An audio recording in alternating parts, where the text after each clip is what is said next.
Here's your complete W16,000 character horror script. What if I told you that the thing standing in the corner of your room right now isn't your imagination? Don't look. Not yet. Because once you hear these stories, you'll realize that some things don't go away just because you stop believing in them. These aren't campfire tales. These aren't made-up ghost stories to scare children. These are real accounts from real people who survived something they still can't explain. And trust me, survived is a generous word for what some of them went through. Stay with me tonight, because what you're about to hear will follow you long after you turn off the lights. Welcome to Midnight Horror Vault, and tonight we have 3 stories that are going to make you question everything you think you know about the world around you. Before we get into it, if you're new here, welcome to the most unsettling corner of the internet. Hit that subscribe button right now and tap the bell, because Midnight Horror Vault uploads new horror content every week, and you do not want to miss what's coming. And if you're already part of this community, you already know things are about to get very dark. Now lock your doors, turn on every light in your house. And whatever you do, do not go to sleep until this video is over. Let's begin. Our first story comes from a woman named Rachel, a 34-year-old nurse from rural Ohio. Rachel sent her account to us after years of staying silent, because she was afraid no one would believe her. And honestly, after you hear what she went through, you might understand why she waited so long to speak. Rachel had always been a practical woman. She worked 12-hour shifts, raised 2 kids mostly on her own after her divorce, and didn't have time for nonsense. She didn't believe in ghosts. She didn't believe in the paranormal. She believed in science, in facts, in things she could see and touch and measure. And then she moved into the house on Harrow Road. It was a good deal, she told us. A 3-bedroom colonial on a quiet street, priced well below market value.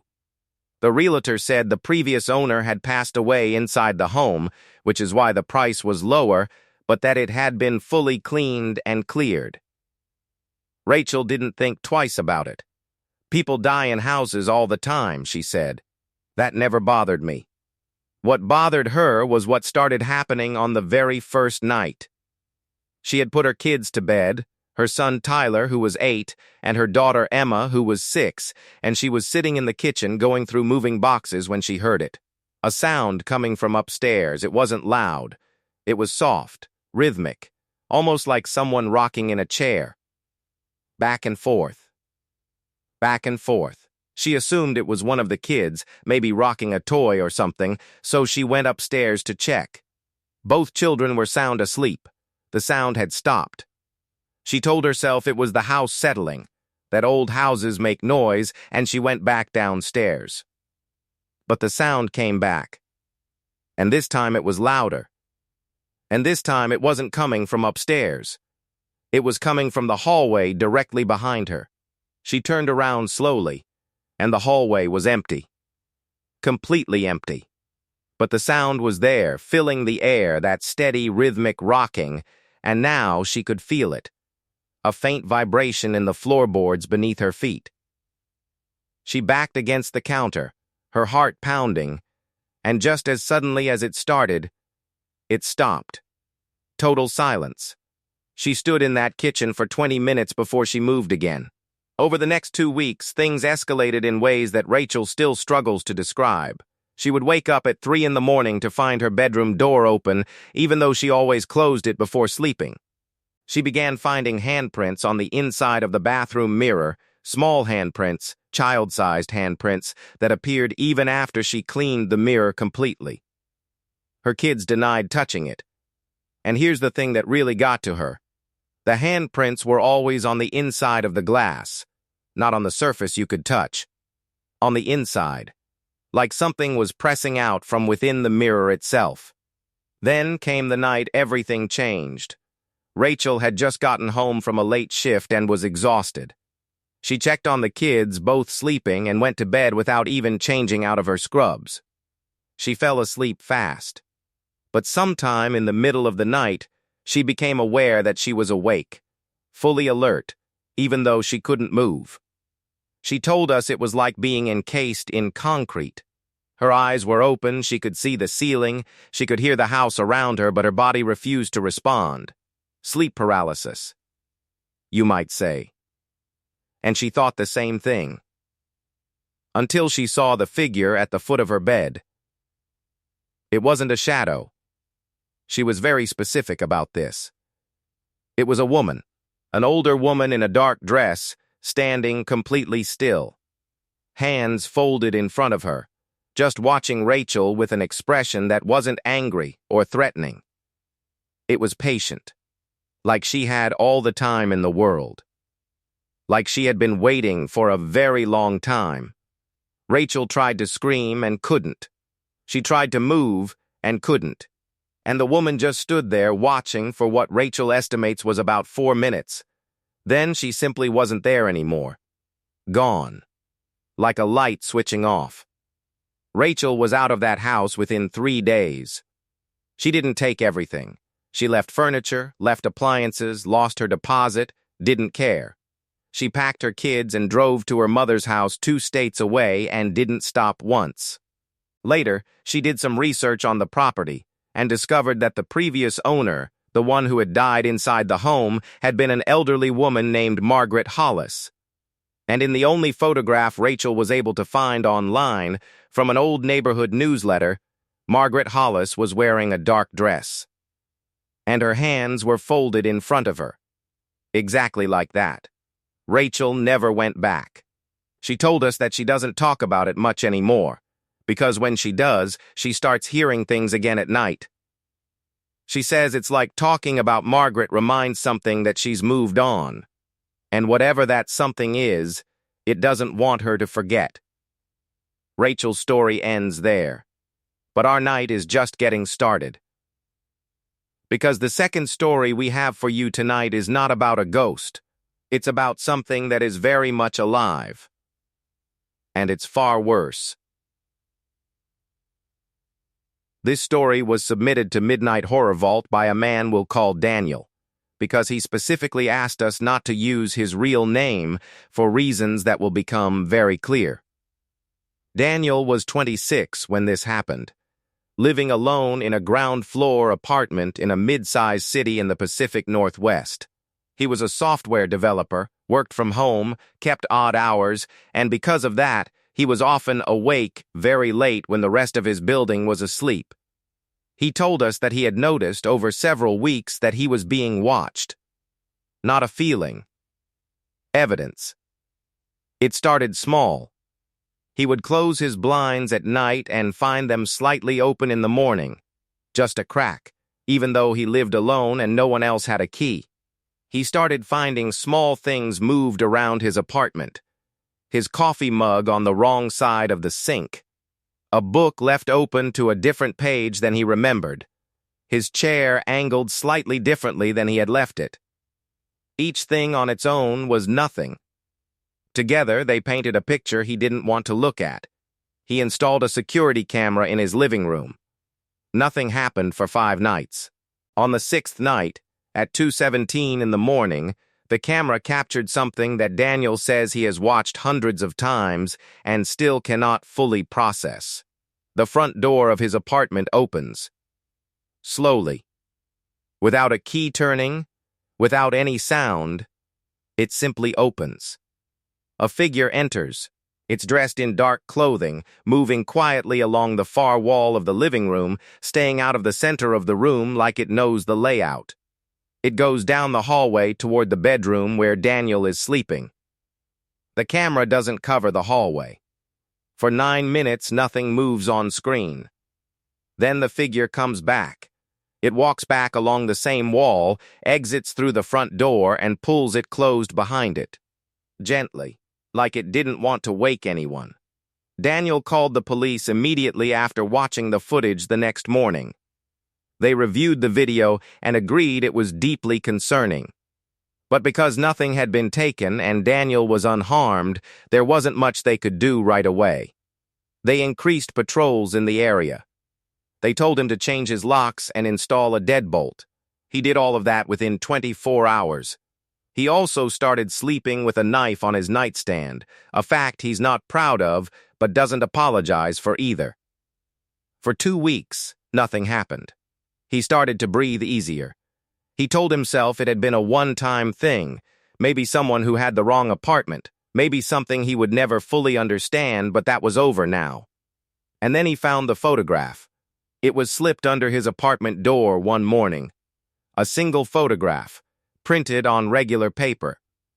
It was a picture of Daniel, asleep in his own bed, taken from the doorway of his bedroom. The angle, the distance, everything matched the layout of the footage. And the timestamp printed at the bottom of the photo was from 3 weeks before he had installed the camera. Whoever this was had been coming in for weeks before Daniel even knew to look. He was out of that apartment the same day. He filed a report, worked with detectives, changed cities entirely. To this day, the person who was entering his home has never been identified. Daniel told us that the worst part isn't the fear. The worst part is the intimacy of it. Someone stood in his doorway and watched him sleep, close enough to take a clear photograph, and he never once woke up. He was completely vulnerable and had no idea. He says he hasn't slept deeply since. And honestly, sitting here telling you this story, I'm not sure any of us will tonight either. We're going to take just a breath before our third story, because this one is different.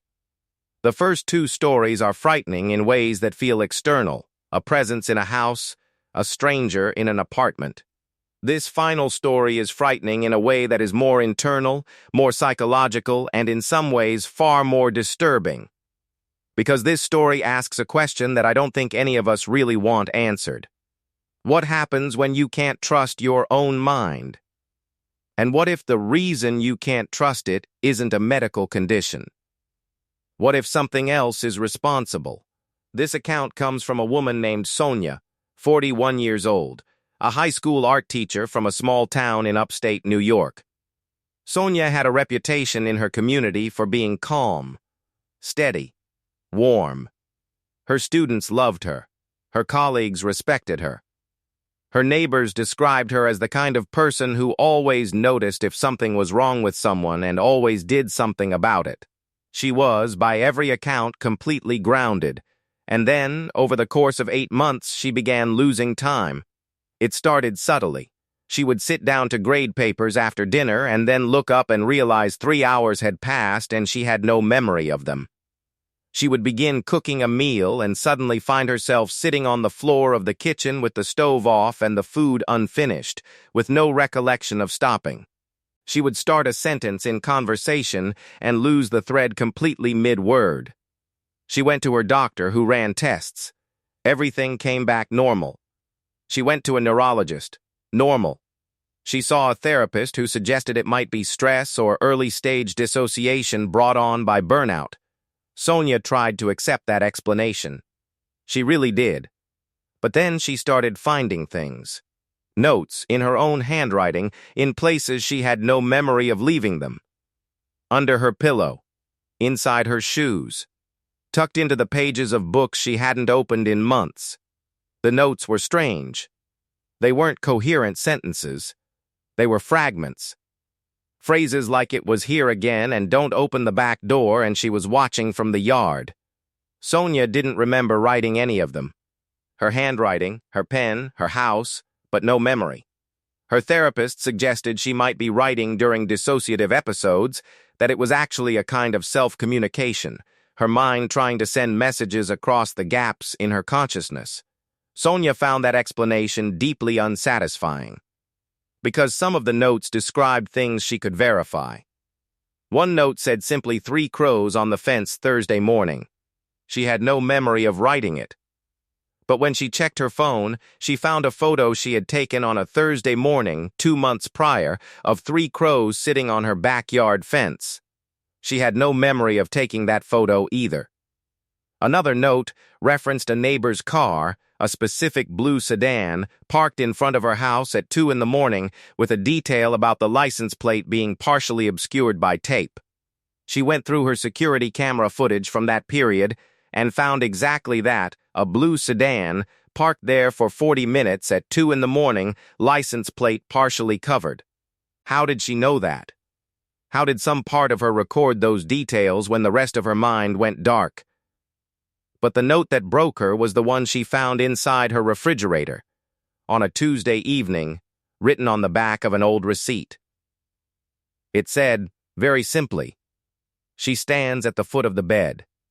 She doesn't want me to tell you she is there. I am telling you anyway." Sonia sat on her kitchen floor and read that note 16 times. She didn't sleep that night. She lay in her bed with every light on and stared at the foot of her bed until sunrise. And she never saw anything. But she told us that the entire night she felt a pressure on her chest, like something heavy resting there, and a cold that had nothing to do with the temperature of the room. Sonia eventually moved out of her house. The episodes of lost time decreased significantly after she left, though they never fully stopped. She still finds notes occasionally in her own handwriting that she doesn't remember writing. But they've changed in character. They're less specific now, more like emotional impressions. Phrases like "you are okay" and "it didn't follow you" and "once," on a small piece of blue paper, simply "thank you for leaving." She keeps that one in her wallet. She told us it feels like a goodbye, and she's chosen to believe that's exactly what it was. Sonia's case was never explained medically or otherwise. She is still in therapy. She still teaches art. Her students still love her. But she told us one last thing before we ended our conversation. Something she asked us to share because she thinks it matters. She said that in the months before the lost time started, she had been going through a period of deep loneliness. Her marriage had ended, her kids were grown and gone, and she was rattling around that old house by herself with nothing but her own thoughts for company. She said she used to sit on the back porch at night and talk out loud, not to anyone in particular, just into the dark, just to feel less alone. And she wonders, she really wonders, if something out there in the dark heard her and answered. That thought is going to sit with me for a long time. And I think it's going to sit with you too, because that's the thing about these stories that makes them truly terrifying. It's not just the specific events, it's the suggestion underneath them. The suggestion that the world is larger and stranger and more inhabited than we allow ourselves to believe on ordinary days. That there are things watching, things listening, things waiting patiently in houses and hallways, and at the foot of beds, and in the dark at the edge of a back porch. Rachel saw one of them. Daniel had one in his home for weeks without knowing. And Sonia may have been sharing her mind with something she'll never fully understand. So what does that mean for the rest of us? What does it mean for you? Right now, in whatever room you're sitting in, with whatever shadows are sitting just outside the edge of your light. I'm not going to tell you that you're safe. I don't think that's something any of us can honestly say. What I will tell you is that you're not alone in feeling this way. Every person who submitted a story to Midnight Horror Vault did so because they needed someone to believe them. And we believe them. Every single one.